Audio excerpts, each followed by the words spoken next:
এর মধ্যে আমাদের ঢালাই দেওয়া শেষ হইল। এখন আমি আপনাদেরকে দেখাইতেছি রাত বাজে 11টা, রাত্রের 11টা বাজে। ফিনিশিং দিয়ে দিলাম। আর এখানে 1 ইঞ্চি ঢালাই আছে, 1 ইঞ্চি, এই যে পুরা 1 ইঞ্চি। এখানে মাল ধরাবে, মাল ধরানোর পরে তারপর এখানে টাইস হবে, তখন টাইস হবে না। আর আপনাদের যে মাপটা দেখাইছি ওই মাপটা নিয়ে নেবেন।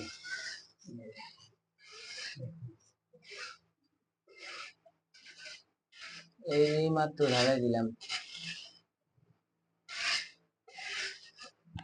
আগে থেকে এমন দেখা যাইতেছে এই সাইডে 8 ইঞ্চি আছে। এই সাইডে যদি আমি 8 ইঞ্চি দিতাম তাহলে ভালো দেখা যেত। হ্যাঁ, এখানে আমার এখানে দরজা আছে, সেই জন্য আমি 8 ইঞ্চি ঢালাই দিতে পারলাম না।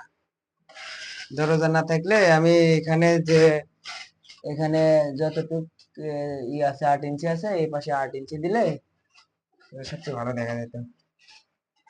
এখন যতটুকু আছে আমি কালকে আপনাদেরকে দেখাবো, দেখানোর পরে আমি চেষ্টা করবো, দেখানোর চেষ্টা করবো।